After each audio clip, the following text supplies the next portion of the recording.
네, 오전에 하나님 말씀을 보도록 하겠습니다.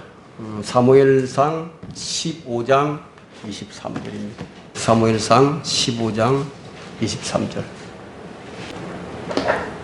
제가 받들어 읽겠습니다. 이는 거역함은 마법하는 죄와 같고 완고함은 행악과 우상 숭배와 같음이니이다. 왕이 주의 말씀을 거역하였기에 주께서도 왕을 거절하여 왕이 되지 못하게 하셨나이다 하더라. 오늘 설교 제목은 하나님께서 거절하는 사람들, 하나님께서 거절하는 사람들입니다. 자, 이 시대는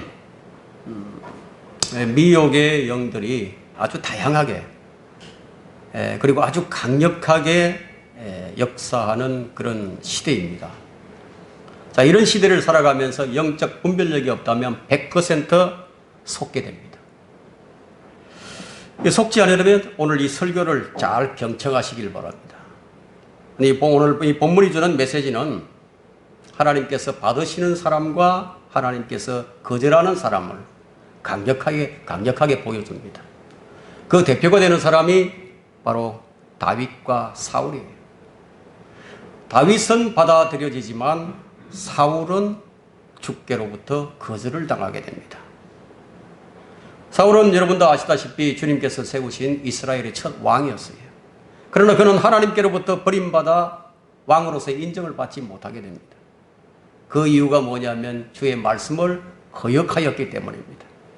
자, 우리는 이것을 통해서 하나님께서 사역자들을 들어서실 때에 어떤 하나의 법칙이 있음을 발견할 수 있습니다. 실제로 하나님께서는 오늘날에도 그 동일한 법칙을 적용하고 계십니다. 오늘 우리는 이 버림받은 왕 사울을 통해서 이 시대에 버림받은 사람들, 그들이 어떤 사람들인가를 살펴보도록 하겠습니다. 주님께서 성경을 통해서 주의 역사심의 원칙이 있음을 우리가 그것을 배우기를 원합니다. 그래서 성경은 인간의 역사가 얼마나 더럽고 불의와 불법이 난무하고 부정과 악행으로 점철되어 있는 것인지 단 한 점도 미화시키지 아니하고 그대로 적나라하게 보여주고 있습니다. 우리는 이 부정적인 메시지 속에서 우리 자신을 비춰보고 경각심을 가져야 할 것입니다. 그렇지 아니하면 사울과 같이 순식간에 버림받은 사람이 될 수도 있기 때문이에요. 사울은 중요한 것이 무엇인지 알지 못했어요. 중요한 것이 무엇인지.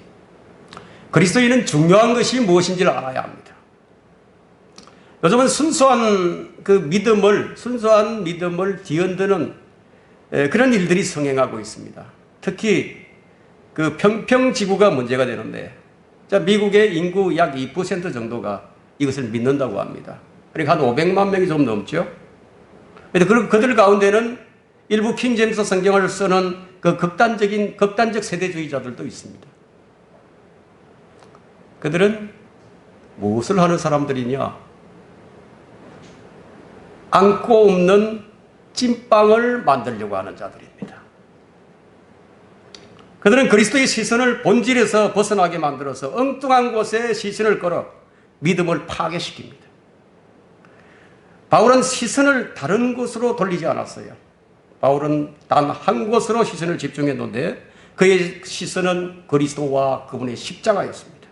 이것 외에는 알지 않기로 했다는 것을 여러분들도 잘 아실 것입니다. 그러면 중요한 것이 무엇인지 아는 거예요.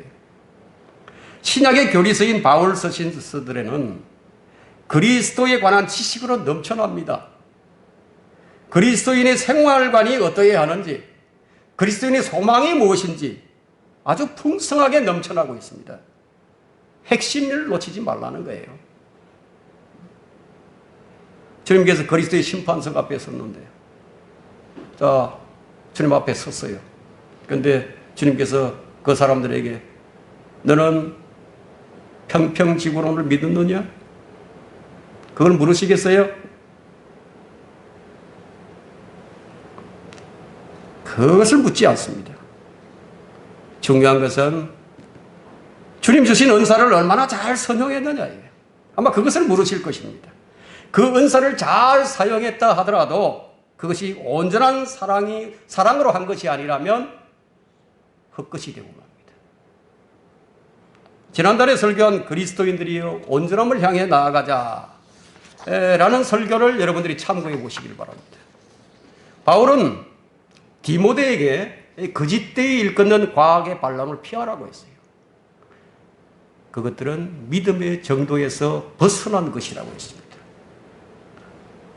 자, 이런 믿음의 정도에서 벗어난 사람들의 특징이 뭐냐 이거예요. 확정 편향증에 빠지게 됩니다. 그래서 어떤 한 가지에만 집착해서 자신을 스스로 그 테두리 안에 가둬버리고 그 이론에 그 마음을 빼앗겨 버립니다. 사람은 마음속에 가득 찬 것이 밖으로 나오게 되어 있는데 마치 진화론처럼 그 논리를 모든 사람들에게 입증하려고 하는 거예요. 이런 사람은 피해야 할 사람입니다. 여러분들은 사람의 입에서 무엇이 나오는지를 잘 살펴봐야 합니다. 참된 그리스도인 입에서 무엇이 나오겠습니까? 참된 그리스도인의 입에서는 예수 그리스도와 그분의 십자가가 나온다. 그분에 관한 지식의 향기가 중점적으로 나오게 되어 있는 겁니다. 자, 진리의 지식을 공부하는 것은 우리가 흔들리지 않기 위함인데 오히려 그 잘못된 지식이 그를 버림받게 만드는 것입니다. 우리는 그 중요한 것이 무엇인지 그 핵심을 놓치게 되면 사울처럼 될 수 있다는 것을 유념해야 합니다. 빨리 돌아서야 합니다. 사울을 다루려면 먼저 구약적인 상황과 신약적인 상황의 차이점을 확인해야 되는데 이 거듭남에 관한 부분입니다. 거듭남은 신약 시대에 들어와서 사도행전 2장에 성령의 강림으로 비로소 거듭나게 됐습니다. 그래서 요한복음 3장에 보면 유대인의 관원이었던 바리새인 니고데모는 거듭남에 대해서 전혀 알지 못했어요. 왜냐하면 구약 시대에는 거듭남이 없었기 때문이에요. 다만 특수한 상황이나 필요에 따라서 주의 영이 어떤 사람 안에 들어가셨다가 나가시기도 하셨다. 그게 거듭남은 없었어요. 그러나 신약 시대에는 성령께서 내주하시면서 영원히 떠나지 않으십니다. 이런 점이 다른 점이에요. 그리고 기름 부음 받음이란 성령의 임재를 얘기합니다. 성경에서 기름은 성령의 예표죠.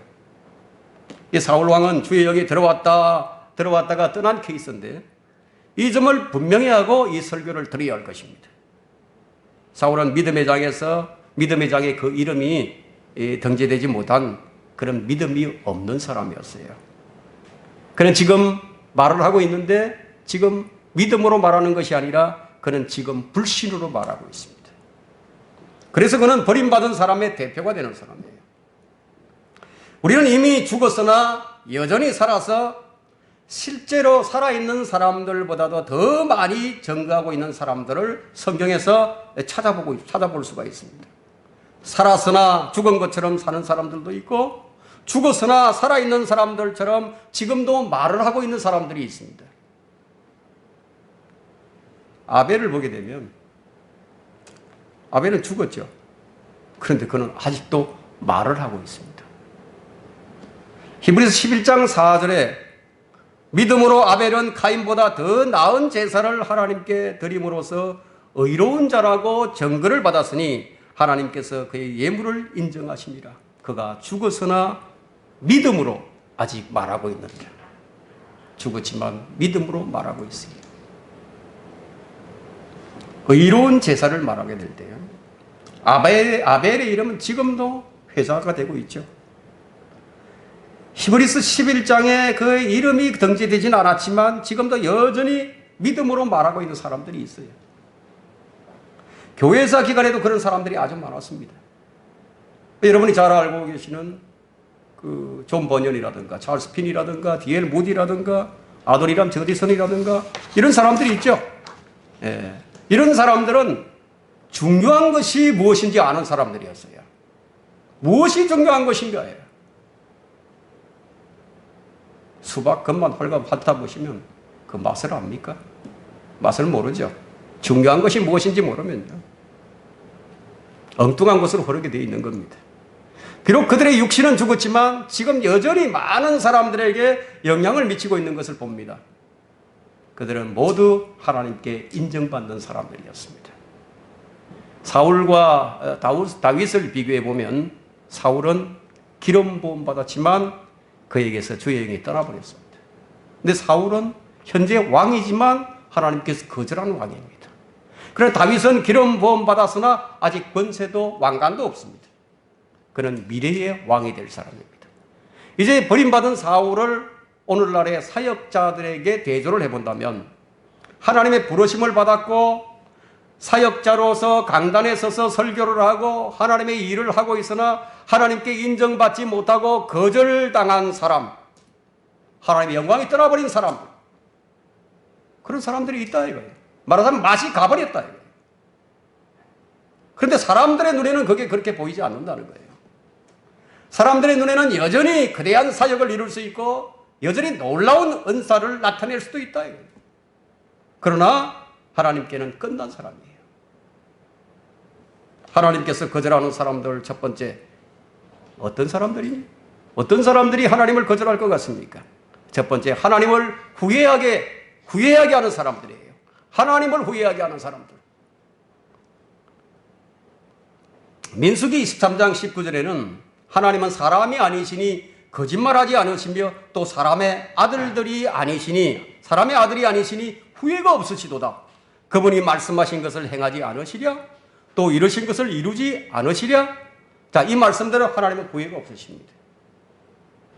그런데 오늘 11절을 본문 11절을 보게 되면요. 내가 사울을 세워 왕으로 삼은 것을 후회하노니 이는 그가 나를 따르는 것에서 돌이켜 내 계명들을 이행하지 아니하였음이라 하신지라. 사무엘이 슬퍼하여 밤새도록 부르짖더라. 자, 하나님께서 후회하셨어요. 창세기 6장 6절에도요. 주께서 땅 위에 사람을 지으셨음을 후회하셨으니 그 일이 그를 비통하게 하였더라. 민수기에서는 후회하지 않으시는 하나님. 근데 여기는 후회하시는 하나님. 이거 어떻게 된 거냐? 성경에서 후회하시는 하나님이라고 할 때는요. 하나님께서 처음에 확고했던 그 문제에 대해서 생각을 바꾸시는 것으로 성경에서 정의되고 있습니다. 그럼 하나님은 어떤 경우에 후회하시느냐 이거예요. 그분의 마음을 아주 비통하게 만들 때 그때 하나님께서 후회하십니다. 이런 표현을 이제 신학자들이 신인동형적이라고 하는데 성경이 인간의 이해를 돕기 위해서 인간의 언어와 인간의 방식으로 기록되었다는 뜻이에요. 사람의 마음이 비통한 경우를 생각하면 우리가 쉽게 이해할 수가 있어요. 자, 우리가 사랑하는 사람을 잃었다. 내가 아주 100% 확신하고 믿었던 사람이 배신을 했다. 그때 마음이 비통해지죠. 지금 이 시대는 어느 시대보다도 하나님의 마음을 비통하게 만들고 있습니다. 불의의 싹을 사랑하는 자들, 돌이킬 가망성이 전혀 없다. 음욕이 가득 찬 눈을 가지며 죄로부터 단절될 수 없고 견고하지 못한 혼들을 유혹하며 그들은 마음이 탐욕으로 단련되었으니 저주받은 자식들이라. 베드로후서 2장 14절이에요. 이런 자들이 하나님을 비통하게 만든다. 노아의 시대가요. 하나님의 마음을 비통하게 했어요. 지금 이 시대가 그래요. 거짓과 음모, 더러운 음악, 더러운 영화들, 포르노, 모함, 성경에 대한 공격이 있죠. 심령술, 체면술, 과학과 종교를 우상화하는 작업이요. 통신 발달로 인해서 순식간에 전 세계로 너무 쉽게 확산되고 있습니다. 이런 죄들이 하나님의 마음을 비통하게 만드는 거예요. 알면서도 죄를 즐겨요. 단 것을 쓰다 하고 쓴 것을 달다 하고 빛 대신에 어둠을 어둠 대신에 빛을 둡니다. 알면서도 기꺼이 그렇게 합니다. 그런 데서 돌이키지 않는 사람들, 하나님을 후회하게 만드시는 사람이에요. 왜냐하면 하나님께서는 모든 사람이 구원을 받기를 원하시는데 그들은 계속해서 하나님 뜻을 거절하기 때문에 사람이 하나님 마음을 비통하게 만들고도 온전한 경우는 없었어요. 로마서 11장을 보게 되면 하나님의 은사와 부르심에는 후회가 없다고 했는데, 근데 왜 사울은 후회하셨냐 이게요. 이의 제기를 할 수 있겠죠. 하나님께서 이스라엘 민족을 선택하시고 그들에게 많은 은사를 주셨어요.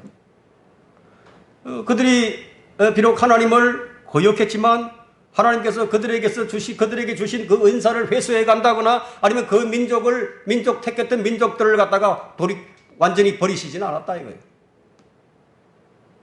만일 하나님께서 여러분을 사역자로 부르셔서 목사가 되게 하시고 사역을 감당하기에 필요한 은사들을 주셨다 이거예요. 그런데 여러분이 그 사역을 성실하게 수행하지 못한다고 해서 하나님께서 여러분을 목사로 부르신 것을 후회하시고 그 은사를 거두가지 않으신다는 거예요. 문제는 하나님께로부터 은사들과 함께 부르심을 받고 거기에 합당하게 일을 하느냐 하지 않느냐. 여부는 하나님께 달린 것이 아니라 바로 여러분에게 달려있다. 우리는 어떻게 해야 합니까? 날마다 주의 얼굴을 구하고 주님과 친밀한 교제 가운데 있기를 구하고 주 안에서 온전히 복종된 삶으로 주 안에서 순간순간 부어주시는 그 풍성한 주의 은혜를 구해야 한다 이거예요. 말하자면 날마다 부어주시는 신실한 기름 부음, 성령 충만을 구해야 하는 것이다 이거예요. 이것에서 벗어난 사울은요, 16장 1절에 주께서 사무엘에게 말씀하시기를 내가 사울을 거절하여 이스라엘을 다스리지 못하게 함을 보고 네가 언제까지 사울을 위하여 슬퍼하겠느냐? 언제까지 슬퍼하겠느냐? 주님께서 사울을 거절하셨어요. 주님께서 사울을 거절해 버렸어요. 이제부터 하나님은 그에게서 영광을 받지 않으십니다. 그럼에도 불구하고 현실은 어떻죠? 사울은 그런 후에도 18년 동안 왕으로서 나라를 다스렸어요. 하나님께서 곧바로 멸망시키지 않았었어요. 그에게서 하나님의 영이 떠난 후에도요, 적을 물리치기도 하고 성리를 거두기도 했습니다. 하나님의 영이 함께 하지 않았지만 그들은 여전히 하나님 주신 권세를 가지고 이스라엘을 다스렸어요. 이것은 무엇을 나타내죠? 하나님의 은사와 부르심에 후회가 없다는 것을 보여줍니다. 거절하셨다고 곧바로 멸망시키지 않으세요. 그러나 분명한 것은 주의 영이 거기서 떠나버린 거예요. 사무엘상 16장 14절을 볼까요? 주의 영이 사울에게서 떠나고 주로부터 온 악령이 그를 괴롭히더라. 자, 이 일이 언제 일어났죠? 다윗이 왕으로서의 기름 부음을 받고 난 이후에 일어났어요. 여기서 우리는 악령이 사울을 괴롭힌 것을 주목해야 합니다. 자, 악령이 그를 괴롭히기 시작하자 그가 무슨 일을 했는지 여러분이 잘 알고 있을 것입니다. 오늘날도 마찬가지예요. 악령이 지배하기 시작하면요, 정상적일 수 없어요. 정상적인 그리스도인이 아니에요. 자, 팩트가 아닌 것을 가지고요, 팩트인 것처럼, 확인되지도 않은 것을 확인된 것처럼 그러면서 비방을 하죠. 독설을 퍼붓죠. 자, 사역자가 이 설교를 듣는다면 돌이키기를 바랍니다. 주님께서 사울을 버리신 것이에요. 그럼에도 사울은 예언을 합니다. 놀랍지 않습니까? 19장을 볼까요? 19장 23절과 24절을 봅니다. 사울이 거기 라마의 나요스로 가니 하나님의 영이 그에게도 임하시어 그가 라마의 나요스에 이를 때까지 가면서 예언하더라. 그가 옷까지 벗고 사무엘 앞에서 똑같이 예언하며 그날 온 낮과 밤을 벗은 채로 누워있더라. 그러므로 사람들이, 여기 주의해서 보십시오. 그러므로 사람들이 말하기를 사울도 선지자들 가운데 있느냐 하더라. 놀랍지 않습니까? 사울은 버림받기 전에도 예언한 적이 있었는데 사무엘상 10장 10절에 보면 나오죠. 그들이 그 산 쪽으로 이르렀을 때 보라 선지자의 무리가 그를 만났는데 하나님의 영이 그에게 임하시니 그가 그들 가운데서 예언하더라. 전에 그를 알았던 모든 사람이 그것을 보니 보라 사울이 선지자들 가운데서 예언하는지라. 그때 백성들이 서로 말하기를 키스의 아들에게 임한 이것이 무슨 일이냐? 사울도 선지자들 가운데 있느냐? 이렇게 가끔씩 사울에게 예언의 은사가 강력하게 나타났어요. 그런데 놀라운 것은 하나님의 영이 떠나신 이후에 19장에 다시 하나님의 영이 하나님의 영에 의해서 사울이 지금 예언을 하고 있다 이거예요. 하나님께서 그를 거절하시고 버리셨는데도 그는 여전히 선지자 중에 한 사람으로 일컬음을 받을 만큼 예언의 은사가 강력하게 나타나고 있다는 거예요. 이것이 우리를 아주 혼란스럽게 만든다는 점입니다. 왜 하나님께서 이렇게 하실까요? 버리셨는데, 거절하셨는데. 다른 사람의 믿음을 시험하기 위해서입니다. 발람 선지자도 이 예언을 했다는 것을 기억한다면요. 이해하기 어려운 게 아니에요. 근데 오늘날 많은 사람들이 이런 일들 때문에 눈이 멀어버렸어요. 버림받은 종인데도 불구하고 여전히 사역을 하고 있고 심지어 진리의 말씀을 전하고 있다 이거예요. 그래서 그 자신이 버림받은 줄도 모르고 또 그것을 보는 사람도 그것을 깨닫지 못한다 이거예요. 빌립보 교회 성도들은 시기심으로 하나님의 일을 하려고 했어요. 실제로 복음을 그렇게 전했어요. 자, 이제 여전히 버림받은 후에도 엄청난 영향력과 왕의 권위를 행사했던 사울왕. 누가 그를 보고 버림받은 종인 줄 알겠어요? 근데 하나님의 사람은 이것을 아는 거예요. 하나님의 사람 사무엘은 이것을 알았어요. 자, 여기서 우리는 무엇을 볼 수 있는가? 하나님께서 버린 종인데도 여전히 성공을 거둘 수 있고 여전히 은사를 나타낼 수 있고 여전히 엄청난 사역을 이룰 수도 있고 여전히 사람들에게 영향을 끼칠 수도 있고 여전히 하나님께서 주신 권세를 가지고 놀라운 일들도 할 수 있다는 거예요. 그러나 거기에는 하나님의 영광과 하나님의 임재가 떠나버렸다 이거예요. 하나님께 이 버림받은 종은요 타락한 종이 됩니다. 타락한 종이 돼요. 그래서 베드로후서 2장 19절을 보게 되면요 타락한 종들도 자유를 약속합니다. 그들에게 자유를 약속하나 그들 자신은 타락한 종들이니 누구든지 정복을 당하면 정복한 자의 종이 되느니. 타락한 종도 얼마든지 진리를 가르친다는 겁니다. 하나님께서 거절하는 사람들 두 번째는 하나님께 복종하지 않으면서 복종하는 줄로 생각하는 사람들이에요. 오늘 사무엘상 15장 오늘 본문의 19절과 20절을 봅니다.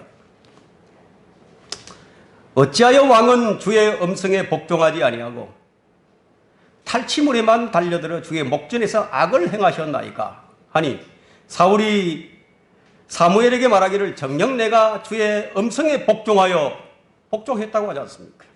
복종하여 주께서 나를 보내신 길로 갔으며 아말렉 왕 아각을 끌어왔고 아말렉인들을 완전히 멸하였나이다. 여기 사울은 주께 온전히 복종하지 않았으면서도 온전히 복종한 것으로 아는 거예요. 주님께서 왜 언제 버리시는지 아세요? 도저히 가망성이 없을 때요. 버리십니다. 오래 참아주시다가 도저히 가망성이 없을 때 버려버리십니다. 주님께서 어떤 사람을 거절하셨는지 한번 잘 보세요. 오늘 본문 말씀에 23절에 이는 거역함은 마법하는 죄와 같고 완고함은 행악과 우상 숭배와 같습니다. 왕이 주의 말씀을 거역하였기에 주께서도 왕을 거절하여 왕이 되지 못하게 하셨나이다. 사울왕의 그 놀라운 업적 뒤에는 무엇이 있는지 아십니까? 주의 말씀을 거역함이 있었어요. 이것이 심각한 문제입니다. 날마다 하나님의 신선한 기름 부음에 의해서 새롭게 되지 아니하면 자신도 모르게 버림받은 사람이 되고 마는 거예요. 버림받게 되는 데는 몇 가지 중요한 요인들이 있는데 자기 자신을 세우는 거예요. 스스로 높아지려고 하는 거예요. 루시퍼가 높아지려고 했을 때 그는 버림받아서 사탄이 되어버렸어요. 교만한 사람은 하나님께서 대적하십니다. 사람들에게 보이기 위한 사역을 이루려는 것. 자신이 무엇을 했고 자신이 어떤 업적을 가지고 있고 어떤 책을 썼고 이렇게 큰 교회를 가지게 되었다. 이런 교회는 전 세계에 하나밖에 없는 가장 좋은 교회다. 하나님께서 아무것도 아닌 나를 들어 쓰셔서 이렇게 하셨다. 이 시대에 그 시대에 가장 위대한 하나님의 종이 되고자 하는 거예요. 이와 같은 것들이 성령을 소멸시켜 버립니다. 이런 것들 하나하나가 치명적이에요. 매우 심각한 것입니다. 하나님께 버림받고도 심각한 줄도 모르죠. 사울이 속는 것처럼 그 자신도 속는다. 하나님께서 사울을 버리신 후에도 사울에게 하나님의 영을 부어 넣으셔서 예언을 하게 하신 것이 나타나자 모두 다 속아 넘어가 버리는 거예요. 우리가 경계해야 할 부분은요, 의식적으로 뭔가 잘 보이려고 하는 거. 나는 다른 사람들과 다르다. 나는 성경대로 믿으니까, 성경대로 믿는 교회를 다니니까 더 낫다. 내게는 저런 사람들보다도 내게 능력이 더 많이 주어졌다. 이런 우월한 마음이 싹트기 시작하면 그 즉시 그 사역은 끝이에요. 하나님께서 거절하신 후에도 여전히 그를 사용하신 것을 한번 보세요. 자, 우리는 주의하지 않으면 안 된다는 거예요. 여기서 그 누구도 예외가 없습니다. 사역에서 버림받을 수 있다 이거예요. 그래서 이 바울은 이 부분을 매우 주의했습니다. 여러분, 고린도 전서 9장을 한번 펼쳐보십시오.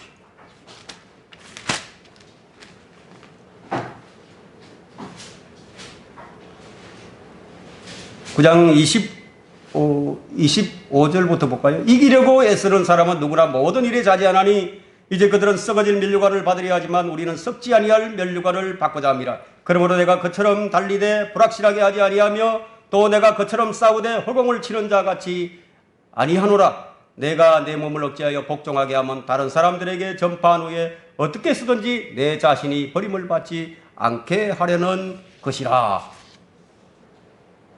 이 말씀이 바로 사역에서 버림받는 것을 말하고 있습니다. 바울은 이방인의 사도예요. 신약 교회에 교리를 확립한 사람이에요. 그가 쓴 로마서로부터 빌레몬서는 신약 교회의 교리서예요. 그럼에도 불구하고 그 자신이 지금 버림받는 것에 대해서 지금 두려워하고 있다 이거예요. 그렇다면 다른 사람들이야 말해서 뭐 하겠습니까? 구원받고 하나님의 부르심을 받고 하나님의 종이 되었다 하더라도요, 얼마든지 버림받을 수 있다는 얘기예요. 그것은 구원을 잃어버린다는 것이 아니라 하나님께 쓰임받는 일에서 전혀 무익한 종이 될 수도 있다는 얘기예요.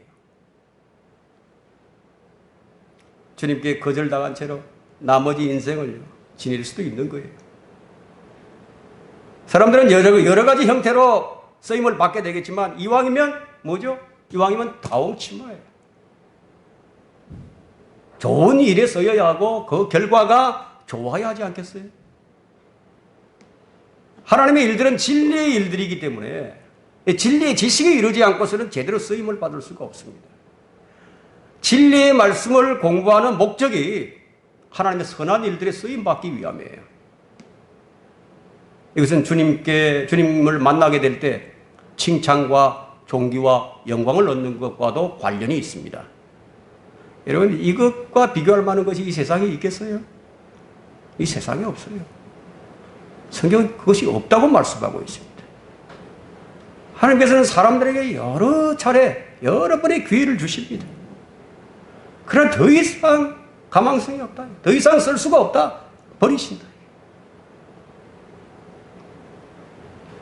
그래 말하자면 본인은 주님을 섬기고 또 열심히 주님을 위해서 일을 하지만 그 섬김이 주님께서 받으시는 섬김이 아니게 된다는 것이에요. 사울의 경우가 그렇습니다. 그는 몇 번에 걸쳐서 기회를 모두 놓쳐버린 사람이에요. 그러자 주님께서 이제 그를 거절하신 겁니다. 그 이유가 분명히 적시되어 있죠. 그 섬김은 어떤 섬김이었느냐 이거예요. 이는 거역하면 마법하는 자와 같고 완고하면 행악과 우상 숭배와 같은 민이다. 왕이 주의 말씀을 거역하였기에 주께서도 왕을 거절하여 왕이 되지 못하게 하셨나이다. 그의 섬김이 뭐라고요? 마법하는 자와 같다 이거예요. 그의 완고한 마음은 행악과 우상 숭배와 같았습니다. 사울이 주님을 섬기지 않은 것이 아니에요. 주님 섬겼어요. 그는 누구보다도 하나님을 잘 섬기려고 했습니다. 누구보다도 하나님께 인정을 받고 싶어 했습니다. 그러나 그것이 자기 방식이었어요. 그는 자기의 섬김이 잘못된 것인지 주의 말씀을 거역하는 것인지를 몰랐어요. 이것이 바로 카인의 종교입니다. 주를 거역하는 것이 완고함이에요. 주의 말씀대로 하지 아니하고 자기 옳은 대로 섬기는 것, 이것이 주님을 불쾌하게 만들었던 것입니다. 다른 한 사람을 살펴보자면 삼손은 구원받은 사람이죠. 근데 그는 섬김에 있어서는 버림받았어요. 그럼 우리는 삼손으로부터 배워야 할 것이 뭐냐? 참된 섬김이 아니고 육신의 정욕을 따라서 살았을 경우에는 치러야 할 대가가 너무 크다는 겁니다. 우리가 이 섬김에 있어서 가장 주의해야 할 것들은 바로 이런 것들입니다. 내 뜻이 아니라 주의 뜻대로, 내 방식이 아니라 주께서 원하는 방식으로, 주께서 원하시면 우리가 살겠고 또 이것이나 저것이나 할 수 있으리라고 말해야 할 터인데 왜 이렇게 해야 된다 이거예요. 이게 주의해야 합니다. 삼손의 버림받음은 무엇과 같으냐면 고린도전서 3장 16절과 짝이 딱 맞는 말씀이에요. 너희가 하나님의 성전인 것과 하나님의 영께서 너희 안에 거하시는 것을 알지 못하느냐? 만일 누구든지 하나님의 성전을 더럽히면 하나님께서도 그 사람을 멸하시리라. 이는 하나님의 성전은 거룩하며 너희는 그 성전이기 때문이라. 사울이 버림받은 이유가 무엇인지 이제 구체적으로 좀 살펴본다면 그것이 왕이 주의 말씀을 거역하였기에 주께서도 왕을 거절하여 왕이 되지 못하게 하셨나이다. 자, 우리는 이 말씀을 주목해야 합니다. 심각하게 받아들여야 합니다. 여기서 한 가지 심각한 것은 시기와 질투와 미움이에요. 사울이 버림받으면서 그 마음을 꽉 채우게 된 것이 바로 뭐예요? 시기와 질투와 미움이었습니다. 시기와 질투가 사울의 마음을 병들게 해버렸어요. 왜 이런 마음이 들게 된 것인가? 자기가 최고여야 돼. 자기가 최고여야 한다. 자기가 최고가 되어야 한다. 섬김에 있어서도 전쟁에서도 모든 사역에 있어서도 최고가 되어야 한다는 것. 이것 때문에 그의 마음에 질투와 시기와 미움이 가득 차버린 것이에요. 하나님 앞에서 우리가 이것을 버리지 않으면 안 됩니다. 사람들 앞에서 크게 높임을 받는 것이 하나님 보시기에는 가정스러운 것입니다. 자기 만족, 자기 도취에 빠진 사람, 그런 사람들은 자기들끼리 측정을 하고 자기들끼리 비교하는 이 행위를 하죠. 그래서 스스로 칭찬하는 거예요.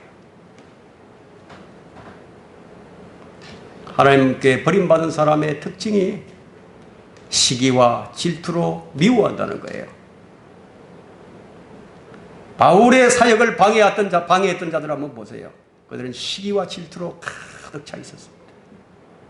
사울 왕은 시기와 질투와 미움으로 가득 차서 모든 군대를 동원해서 싸운 대상이 대적들이 아니었다 이거예요. 누구였느냐? 다윗이었다. 이 얼마나 비극적인 일입니까? 시기와 질투가 교회 내에 자리 잡으면요, 영적 악에 대항하는 것이 아니라 바르게 행하는 성도들을 대적하게 되는 거예요. 그러면 정직성을 잃어버립니다. 영적 분별력을 상실해버립니다. 양심이 화인 맞아버립니다. 구약시대에는 자신의 옳음을, 자신의 정직성을 나타내게 될 때는 이제 맹세를 하죠. 맹세를 하면 믿어주는 그런 시대였습니다. 사울은 자기 아들 요나단에게 다윗을 죽이지 않겠다고 맹세까지 했다 이거예요. 그런데 그가 스스로 그 맹세를 깨뜨려 버립니다. 버림받은 사람들에게서 나타나는 특징이 뭐냐면 정직성이 사라져 버립니다. 자신이 한 말을 책임지지 않아요. 거짓말을 반복듯이 하는 거예요. 이것이 타락한 종의 특징입니다. 정복을 나가면 정복한 자의 종이 되는 법. 거짓말의 아비는 마귀 사탄이에요. 사울이 무너지는 과정을 한번 보세요. 오늘 이 시대에도 이러한 일들이 전혀 새롭지가 않다는 거예요. 자기를 부각시키기 위해서 스스로 높아지려고 하는 노력들, 이 시대의 최고의 하나님의 사람이 되고자 하는 야망을 우리 가운데서 버리라 이거예요. 우리 교회는 최고가 되고자 하는 교회가 아니에요. 우리 교회는 주의 뜻을 실행하는 교회가 되고자 하는 거예요. 교회가 크지 않아도 좋아요. 사람들이 많지 않아도 좋습니다.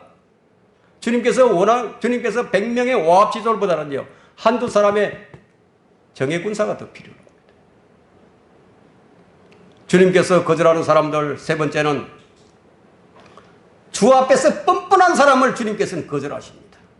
아주 뻔뻔한 사람들이 있어요. 사울이 얼마나 종교적인 형식을 중시했는지 한번 보세요. 사울 자신은 거룩하게 보이기를 원했어요. 성경적으로 보이도록, 그리고 주목받기를 원했어요. 사울이 얼마나 경건했는지 아십니까? 사울은 하나님의 말씀을 어기면서까지도 하나님께 제사를 드리기 위해서 가장 좋은 것들은 살려두고 나쁜 것들만 완전히 멸했다 이거예요. 얼마나 경건해 보입니까?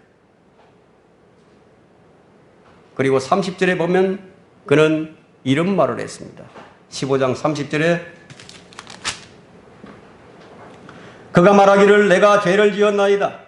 그러나 내가 당신께 청하오니 내 백성의 장로들과 이스라엘 앞에서 나를 존중해 주시고 또 나와 함께 돌아가서 나로 주 당신의 하나님께 경배하게 하소서. 얼마나 뻔뻔한지 한번 보세요. 뻔뻔하죠. 내가 죄를 지었지만 그래도 내 체면 좀 봐달라고. 그래도 경배는 드려야 하지 않겠느냐고. 여러분, 경배를 드리기 위해서 무슨 짓을 해도 다 괜찮습니까? 이 나라가 그랬어요. 이 나라가. 일제강점기 때는 예배를 드리려고 신사참배를 했어요. 지금은 이 예배를 드리기 위해서 세상과 하나가 되어버렸어요. 한국 교회가 얼마나 경건한 모습을 보이는지 한번 보세요. 온갖 것들을 다 총동원하죠. 우리가 주의해야 할 부분이 있습니다. 우리가 주의해야 할 것은 스스로 우리 교회가 모든 사역을 다해야 한다. 우리 교회만 이런 일을 하고 있다. 다른 교회는 다 허접한 일을 하고 있다. 여러분, 이런 자만심이 어디서 나오는 것입니까? 엘리야 시대에도 남겨진 7,000명이 있었어요. 그런 자만심을 가지고 하는 일들이 성경적으로 미화시키는 일들이라는 거죠. 여러분, 하나님의 지혜로 하는 일들은요, 거룩하고 순수합니다. 이 땅에 속한 지혜는 순수하지 못해요. 정욕적이고 마귀적이에요. 마음의 동기가 잘못되어 있어요. 그래서 무슨 일을 하든지 다 보여주기식이에요. 그래서 사람의 눈에는 사람은 눈에 보이는 가시적인 결과만 중요하게 생각하죠. 그러다 보니까 정직성이 무너지는 것 상관없이 행동을 합니다. 결과를 위해서라면 불의와 불법도 용납합니다. 이것은요, 모든 것을 다 잃어버리는 것이에요. 하나님의 영의 일들은 그 누구도 독점한 적이 없었어요. 우리는 이 시대의 성령의 사역을 독점하지 않습니다. 만약 그런 생각을 했다면 그런 생각은 매우 잘못된 마음의 동기에서 나온 것입니다. 우리는 이런 것을 매우 주의하지 않으면 안 됩니다. 우리는 어떻게 쓰든지 주님께 버림을 받지 않아야 하기 때문이에요. 그래서 우리는 그 사람과는 달리 우리 속 사람은 날마다 새로워져야 하는 거예요. 자신의 믿음을 회자하면서 옛날에는 참 좋았는데 지금은 좀 이런 얘기 나와서는 안 된다는 얘기예요. 바울은 너희가 성령으로 시작하여 육신으로 망하려고 하느냐고 책망하죠. 그러나 때로는요, 돌아온 탕자와 같이 되돌아오는 사람들도 있어요. 삼손은 여자로 인해서 주님께 버림받은 사람이었죠. 옛날에는 좋았는데 삼손은 그게 아니었어요. 옛날엔 좋았어요. 힘도 있고. 머리를 깎이고 힘을 다 잃어버렸어요. 맷돌을 갈아야 되고 눈도 뽑히고요. 그러나 그는 죽을 시점에서 돌아왔습니다. 다윗도 여자 때문에 한때 주를 떠났었습니다. 나단 선지자가 찾아오기 전까지는 다윗은 자신을 몰랐어요. 그러나 그는 하나님의 은혜로 돌아왔습니다. 돌아오는 사람과 돌아오지 못하는 사람의 차이는 무엇일까요? 어떤 차이가 있을까요? 우리가 설령 개와 돼지처럼 과거로 돌아가서 진창 속에 뒹굴고 토해낸 것을 먹는다 할지라도 돌아오기 위해서 무엇이 필요한 것인가 하는 겁니다.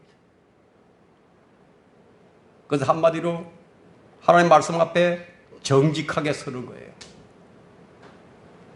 하나님 말씀 앞에 정직하게 선다는 것은 방향을 전환하는 겁니다.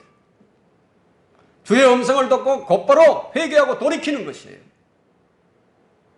너무나 많은 사람들이 잘못된 길을 가면서 하나님의 음성이 아닌 자기 내면의 소리를 듣고 속는 경우가 너무나 많이 있습니다. 그렇지 않다면 스스로 자신을 위로하면서 그 길에서 벗어나지를 못합니다.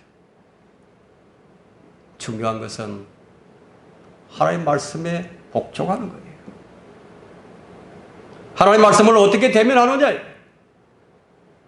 주의 말씀의 꾸지점이 내게 있을 때 나는 그 말씀에 어떤 자세를 가져야 하느냐 이거예요. 다윗이 주의 책망을 들었을 때 취한 자세가 있죠. 사울과는 사뭇 대조적입니다. 사무엘하 12장 10절을 한번 펼쳐보십시오.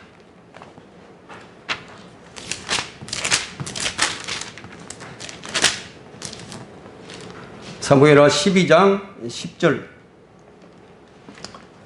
네가 나를 업신여기고 히린 우리아의 아내를 빼앗아 네 아내를 삼았으니 그러므로 이제 칼이 네 집에서 결코 떠나지 아니하리라. 11절에 주가 이같이 말하노라. 보라, 내가 네 집에서 너를 대적하는 악을 일으키리라. 내가 네 눈앞에서 네 아내들을 취하여 네 이웃에게 주리니 그가 대낮에 네 아내들과 더불어 동침하리라. 12절에 네가 그 일을 은밀히 행하였으나 나는 이 일을 온 이스라엘 앞에서 대낮에 행하리라 하셨나이다. 다윗은 죄를 짓고 죄가 점점 더 짙어져 갑니다. 여러분, 죄는요 자라는 거예요. 자라납니다. 말씀이 우리 안에 들어오면 자라나듯이 죄도 자라납니다. 야고보서 1장 15절에는 그러므로 욕심이 잉태하면 죄를 낳고 죄가 장성하면 사망을 낳느니라. 이 말씀대로요, 죄는 뿌리를 뽑지 않으면요 자라게 돼 있어요. 지금 다윗이 방금 들은 이 하나님의 책망은요 듣기 쉬운 말이 아니에요. 수용하기 쉬운 말이 아닙니다. 이 벌을 내리시키다는 말씀이 지금 임한 것인데, 그런데 그 말을 들은 다윗의 자세를 한번 보세요. 13절에서 다윗이 나단에게 말하기를 내가 주를 거역하여 죄를 지었나이다. 하더라. 나단이 다윗에게 말하기를 주께서도 왕의 죄를 제하였으니 왕이 죽지 아니하리이다. 우리가 때로는 하나님께 징계를 받을 때도 있죠. 예, 징계를 받을 때 있어요. 그럴 때는요, 차라리 징계받는 게 더 나아요. 하나님께서 내게 침묵을 해보세요. 침묵, 하나님께서 침묵하시는 것보다 오히려 징계받는 게 더 나아요. 이 다윗은 하나님께서 어떤 벌을 내리시더라도 달게 받겠다는 그런 자세였어요. 그러나 한 가지, 제발 하나님께서 내게서 떠나지는 말아주세요. 이것이 그의 간절한 요구였다 이거예요. 이것이 무엇을 말하고 있죠? 다윗은 주의 기름 부음 받음이 얼마나 소중하게 여기는지를 몰라요. 하나님의 영이 내 안에 거하신다는 것, 이것을 얼마나 소중하게 여기는지를 모릅니다. 다른 어떤 것보다도 더 귀하게 여겼습니다. 그래서 시편 51편 11절에는 주의 면전에서 나를 내어 쫓지 마시고 주의 거룩한 영을 내게서 거두어 가지 마소서. 주의 구원의 기쁨을 내게 회복시키시고 주의 자원하는 영으로 나를 붙드소서. 그런데 우리 성도들이 징계에 익숙하지 않죠. 자신이 듣기 원하는 것들만 듣기를 원합니다. 어쩌다가 좀 싫은 소리를 듣는 날에는 시험에 빠져버립니다. 그래, 우리가 알 것은요, 하나님께서 내게 어떤 말씀을 하시더라도 하지 않는 것보다 낫다는 거예요. 오늘날의 이 성도들의 유형은 구원의 기쁨을 상실하고 살고 있습니다. 구원의 기쁨을 상실하고 산다는 그 의미가 무엇인가 하면 주를 떠나 있거나 아니면 주님께로부터 버림받은 상태에 있는 것이 분명합니다. 구원의 기쁨을 회복하지 않는다면 지금 우리 눈으로 보기에 엄청난 사역들이 행해진다 하더라도 오래지 않아서 순식간에 무너질 것입니다. 사울은 무너지는데 18년 걸렸습니다. 때가 되면요, 뿌리까지 뽑혀 썩은 곤목처럼 뽑혀서 날아갈 것입니다. 처음에는 살아있는 것 같고 사역이 확장되어 규모가 커지는 것 같고 사역이 왕성하게 역동성 있는 것처럼 보일지는 모르지만 그 실체가 곧 드러나게 된다. 여기엔 누구도 예외가 없습니다. 그래서 성경은 그러므로 서 있는 줄로 생각하는 사람은 넘어지지 아니하도록 주의하라. 주의하라는 거예요. 주님과의 친밀한 교제는 주의 인도하심을 받는 단초가 됩니다. 주의 인도하심을 따르는 완전하고도 순전한 복종, 빛 가운데서 살고 그리고 날마다 주의 얼굴을 구하며 그분을 찾는 삶으로 새롭게 되어야 된다. 말하자면 속사람이 새로워져야 한다는 겁니다. 날마다 주의 십자가로 나아가는 삶을 통해서 날마다 새롭게 되어야 한다는 겁니다. 만일 그렇지 않으면 우리는 그 순간부터 사울과 같이 버림받는 사람이 되고 말 것입니다. 주의 말씀을 읽고 묵상하고 상고하는 일에는요, 게으름을 피워서는 안 됩니다. 왜냐하면 자기들 지식 가운데 하나님 두기를 싫어하는 사람들은 하나님께서 그들을 버림받은 마음에 그냥 내버려 두신다 이거예요. 그 온당치 않은 일을 하게 하시는 거예요. 그 사울을 보시면 알죠. 사울은 버림받은 후에는 그는 온당치 아니한 일들을 행하는 자가 되고 말았습니다. 누가 자기들 지식 가운데 하나님 두기를 싫어하는 사람들인가? 하나님을 거역하면서 하나님의 뜻을 따르지 아니하고 자기 방식대로 사는 사람들이에요. 결론적으로 우리는 오늘을 살고 있지만 아직 다윗처럼 아무것도 받지 못한 채 쫓기는 신세가 되어서 광야의 사람이 되어 있을 수도 있습니다. 아무도 알아주는 사람이 없을 수도 있습니다. 그러나 하나님께서 우리를 부르시고 하나님의 아들들이 되는 권세를 주셨고 영원한 생명을 주셨어요. 그리고 우리를 인치시고 몸의 구속의 날까지 성령의 보정을 주셨습니다. 그래서 고린도후서 1장 21절에는 이제 우리를 너희와 함께 그리스도 안에서 합병하시고 우리에게 기름 부으신 그분은 하나님이시니 그분은 또한 우리를 인치시고 우리 마음속에 성령의 보정을 주셨느니라.